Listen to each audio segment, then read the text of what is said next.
तो हेलो दोस्तों, कैसे हैं आप सभी। स्वागत है आप सभी का।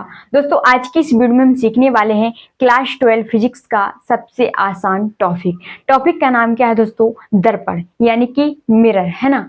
तो दर्पण क्या होता है, इसकी परिभाषा क्या होती है दोस्तों? दर्पण के कितने प्रकार होते हैं, यानी कि कितने टाइप्स होते हैं, तो आज की इस वीडियो में हम पढ़ने वाले हैं। ठीक है, तो वीडियो बहुत ही इंटरेस्ट और मजेदार होने वाला है। इस वीडियो को आप पूरा जरूर देखिए, जिससे कि आपको अच्छे से समझ में आ जाए। ठीक है दोस्तों, तो चलिए वीडियो को स्टार्ट करते हैं। देखिए सबसे पहले क्या पढ़ेंगे, यहाँ पर सबसे पहले पढ़ेंगे कि दर्पण क्या है ना। इसकी परिभाषा क्या है दोस्तों? देखिए ध्यान से, किसी कांच के एक तरफ लेप लगाओ और दूसरी तरफ चमकदार दिखता हो, है ना। क्या कहा है कि किसी कांच के एक तरफ लेप लगाओ और दूसरी तरफ चमकदार दिखता हो, उसे क्या कहते हैं? उसे दर्पण कहते हैं, है ना दोस्तों। तो यहाँ पर एक एग्जाम्पल देंगे हम, जिससे कि आपको समझ में आ जाएगा। ठीक है, तो यहाँ पर एग्जाम्पल क्या हो जाएगा दोस्तों?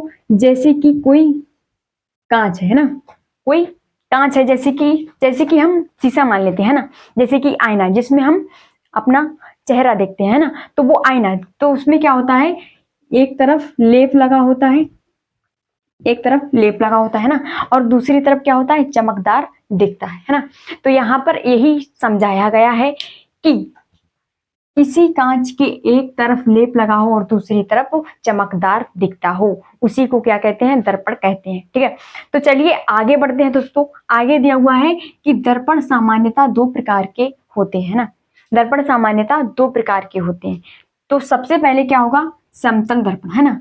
सबसे पहले नंबर पर हमारा होगा समतल दर्पण। उसके बाद दूसरे नंबर पर क्या होगा? गोलीय दर्पण, है ना। उसके बाद दूसरे नंबर पर होगा हमारा गोलीय दर्पण। तो यहाँ पर दोस्तों सबसे पहले नंबर पर पढ़ेंगे कि समतल दर्पण क्या है ना। इसकी परिभाषा क्या है दोस्तों? बहुत ही आसान है ना। देखिए, वह दर्पण जिसका परावर्तक तल समतल होता है ना, वह दर्पण जिसका परावर्तक तल समतल होता है, समतल दर्पण कहलाता है ना दोस्तों। तो चलिए आगे बढ़ते हैं। दूसरे नंबर पर क्या है कि गोलीय दर्पण। दूसरे नंबर पर क्या है? गोलीय दर्पण। गोलीय दर्पण की परिभाषा क्या है दोस्तों? वह दर्पण जिसका परावर्तक तल गोल होता है, वह दर्पण जिसका परावर्तक तल गोल होता है ना, गोलीय दर्पण कहलाता है ना। तो इसकी परिभाषा भी उसी की तरह होगी, बस थोड़ी चेंज होगी। यहाँ पर क्या होगा, यहाँ पर क्या होगा? समतल दर्पण होगा, और यहाँ पर क्या होगा? गोल दर्पण होगा। आपको इसी तरीके से याद करना है। ठीक है दोस्तों, तो चलिए आगे बढ़ते हैं दोस्तों। आगे दिया हुआ है गोलीय दर्पण के प्रकार, है ना। गोलीय दर्पण कितने प्रकार के होते हैं? गोलीय दर्पण निम्नलिखित दो प्रकार के होते हैं, है ना। तो सबसे पहले नंबर पर क्या होता है दोस्तों? सबसे पहले नंबर पर होता है हमारा उत्तल दर्पण, है ना। सबसे पहले नंबर पर क्या होता है? उत्तल दर्पण। और दूसरे नंबर पर क्या होता है दोस्तों? दूसरे नंबर पर होता है हमारा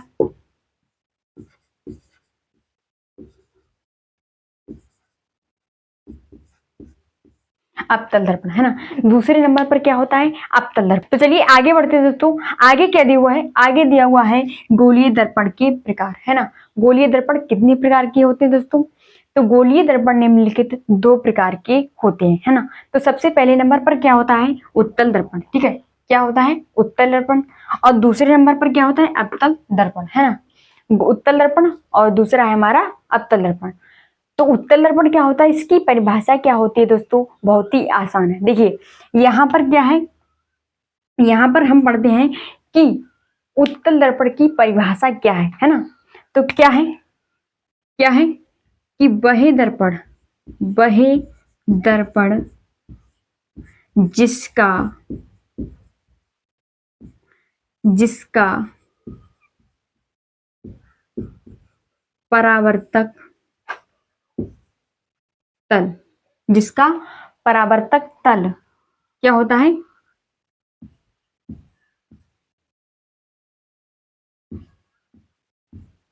उठा हुआ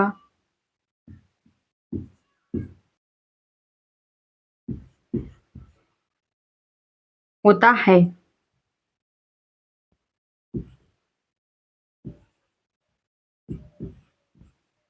उत्तल दर्पण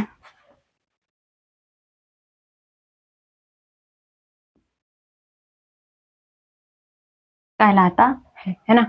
क्या है इसकी परिभाषा दोस्तों? बहुत ही आसान है। देखिए क्या है कि वह दर्पण जिसका परावर्तक तल उठा हुआ होता है क्या कहलाता है? उत्तल दर्पण कहलाता है ना।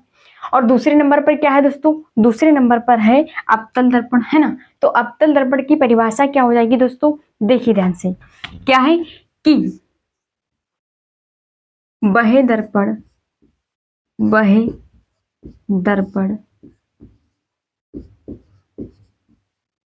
जिसका परावर्तक तल दबा हुआ होता है ना। क्या हो जाएगा कि वह दर्पण जिसका परावर्तक तल दबा हुआ होता है क्या कहलाता है, अवतल दर्पण।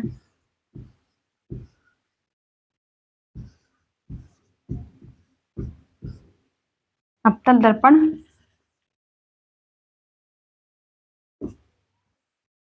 कहलाता है ना दोस्तों। तो इसी प्रकार से आपको करना है, ठीक है दोस्तों।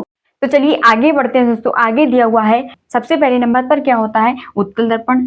क्या होता है, उत्तल दर्पण। और दूसरे नंबर पर क्या होता है, दूसरे नंबर पर होता है हमारा अवतल दर्पण, है ना। क्या होता है, अवतल दर्पण, ठीक है।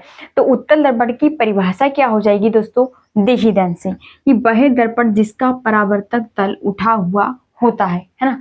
क्या है कि वह दर्पण जिसका परावर्तक तल उठा हुआ होता है उत्तल दर्पण कहलाता है ना। तो यहाँ पर एक एग्जाम्पल लेंगे दोस्तों। एग्जाम्पल क्या है, देखिए क्या हो जाएगा, जैसे कि देखिए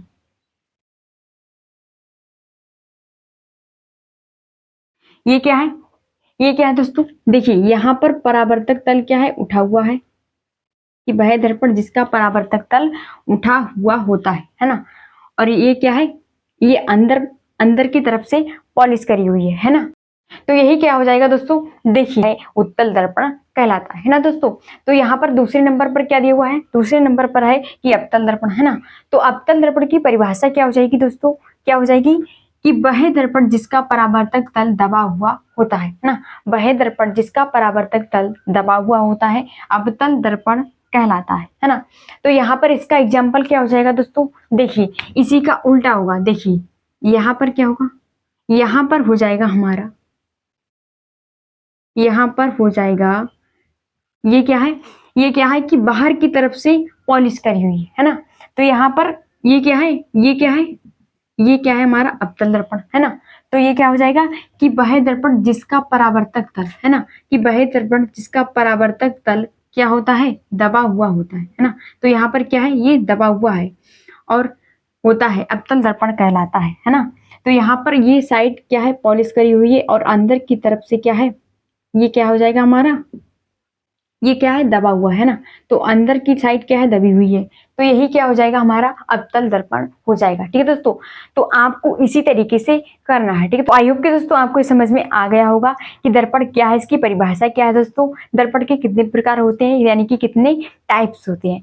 तो अगर आपको ये समझ में आ गया हो तो वीडियो को लाइक और चैनल को सब्सक्राइब कर लीजिए, जिससे कि आपको इसी प्रकार के नए नए वीडियोस मिलते रहें। तो दोस्तों मिलते हैं नेक्स्ट वीडियो में, आज के लिए इतना ही, जय हिंद।